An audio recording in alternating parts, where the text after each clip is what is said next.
देखिए, यह है 11वां अध्याय और इसी अध्याय में भगवान ने अर्जुन को अपना विश्व रूप दिखाया है और इसीलिए इस अध्याय को विश्व रूप दर्शन योग कहते हैं।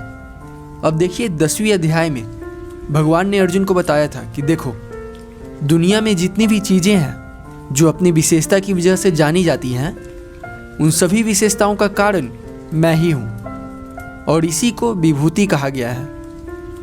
और इसीलिए अर्जुन अब भगवान से कहता है, क्योंकि सभी चीज़ों की विशेषताएं आपकी वजह से हैं, मैं देखना चाहता हूँ कि आप असल में दिखते कैसे हैं। अब भगवान कहते हैं कि देखो, इन मानव नेत्रों से तो तुम मुझे देख नहीं पाओगे, तो मैं तुम्हें दिव्य नेत्र देता हूँ, दिव्य चक्षु प्रदान करता हूँ, दिव्य दृष्टि, ताकि तुम मेरा रूप देख सको।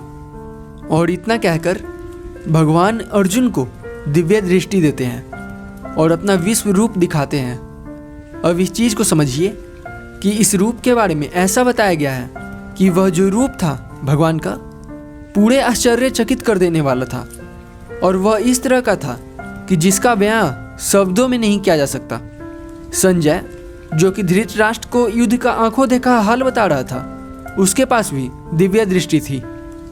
वह बताता है धृतराष्ट्र को कि अगर हजारों सूरज आसमान में एक साथ चमक पड़े तब भी उनकी चमक उतनी नहीं होगी जितनी भगवान के विश्व रूप की है।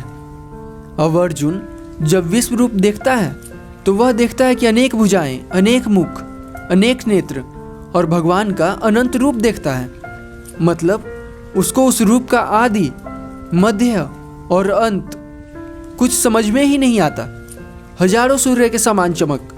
और अर्जुन कहता है कि भगवान, मेरी आंखें चौंधिया रही हैं इस रूप को देखने में, और इस रूप को देखकर मुझे कोई धीरज और शांति नहीं प्राप्त हो रही, मुझे डर लग रहा है। यानी ऐसा रूप जिसकी कोई था ही नहीं है, जिसको बयान नहीं किया जा सकता, ऐसा रूप अर्जुन देख रहा है। और उस रूप को देखकर उसको धीरज और शांति नहीं मिल रही है। वह उस रूप को देखकर व्याकुल हो रहा है, डर रहा है।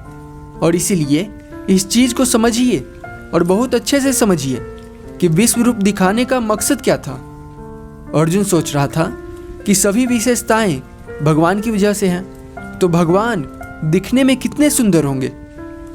पर जब वह रूप देख रहा है भगवान का, तो उसको डर लग रहा है।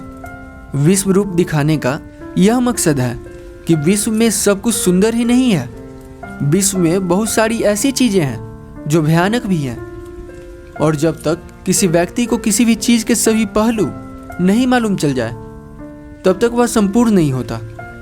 भगवान का एक काम ब्रह्मा के रूप में सृष्टि को बनाना है और यह वाकई में एक सुंदर दिखने वाला काम होगा।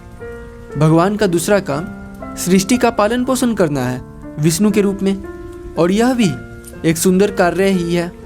पर भगवान का एक कर्म नष्ट करना भी है शंकर जी के रूप में, और कुछ भी करके यह जो कर्म है संहार करने का, नष्ट करने का, यह कुछ भी करके सुंदर नहीं हो सकता।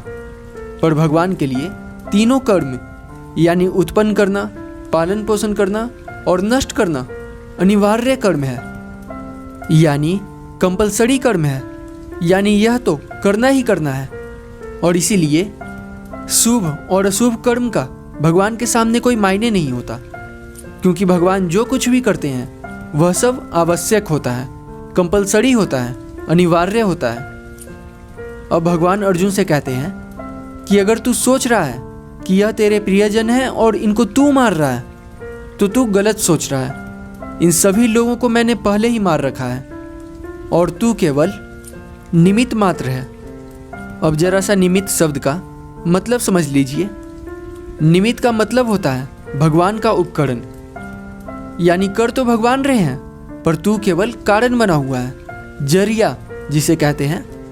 यानी अर्जुन, तुम केवल एक जरिया हो, कर तो मैं ही रहा हूँ। और इसीलिए तुम खड़े हो जाओ और युद्ध करो, क्योंकि हे अर्जुन, कोई भी व्यक्ति जो कार्य करते समय ऐसा सोचे कि उस कार्य को मैं कर रहा हूँ, और जो दुनिया के जितने भी पदार्थ हैं उनके लिए ना तो आसक्ति रखे ना ही द्वेष भाव रखे, ऐसा व्यक्ति मुझे प्राप्त कर लेता है। और इसी के साथ गीता का 11वां अध्याय समाप्त होता है।